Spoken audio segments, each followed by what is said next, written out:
রাধে রাধে বন্ধুরা, bag ঠ্যাগ packing করে নিয়ে আমি বাড়ি থেকে বেরিয়ে পড়েছি বেলেঘাটা যাওয়ার উদ্দেশ্যে। দিনটা ছিল 12ই জুন, আর ওই দিন সবাই যেন বিয়ের ডেট ছিল, তাই আমারও কিন্তু বুকিং ছিল রিয়েল ব্রাইডে। তাই আমি, মনি আর তমা সবাই বেরিয়ে পড়েছিলাম বেলেঘাটা যাওয়ার উদ্দেশ্যে। তো সকাল সকাল যেহেতু যেতে হবে, কারণ আমার ক্লায়েন্টকে টাইম দেওয়া ছিল কিন্তু 1টা থেকে 2টোর মধ্যে বসতে হবে তাকে।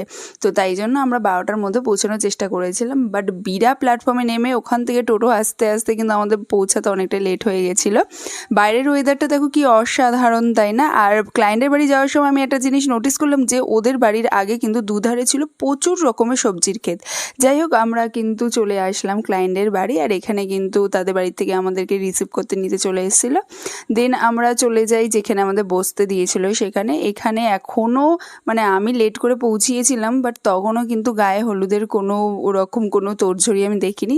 তো যাই হোক, এটা যেহেতু মেয়ের বিয়ে তো একটু লেট হবে, এটা আমাদের মেনে নিতেই হবে। আমরা কিন্তু বসে থাকিনি, আমরা কিন্তু গিয়েই আগে ওদের সবার কাছ থেকে চেয়ে নিই ফ্লাওয়ারগুলো, দেন ওগুলো কিন্তু আমরা সব রেডি করতে শুরু করে দিই। আর এক এক করে যারা আসছিল, যেহেতু সকাল থেকে বুকিং ছিল, তাদের শাড়ি ড্র্যাপিং বলো সব টোটালি আমি কিছু করিনি, মনি আর তমাই করে দিয়েছিল।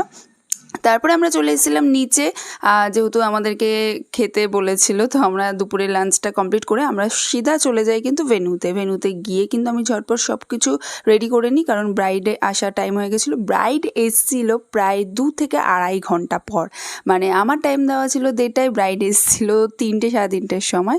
তো আমি তো ভীষণ টেনশনে পড়ে গেছিলাম, প্যানিক করছিলাম যে কি হবে না হবে।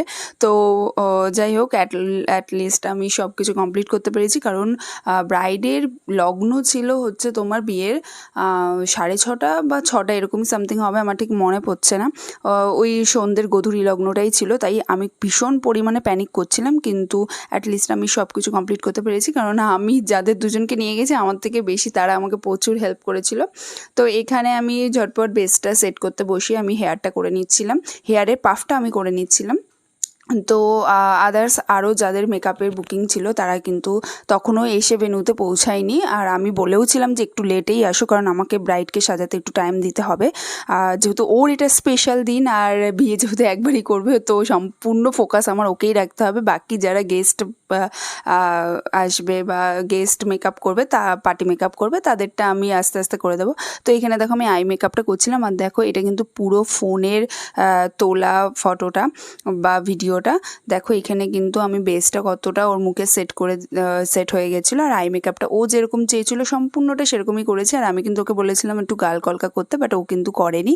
ও বলেছে দিদি তুমি আমাকে ডট কলকার মধ্যেই করে দাও, আমার পুরোটাই সিম্পল চাই, হেয়ার স্টাইল সম্পূর্ণটা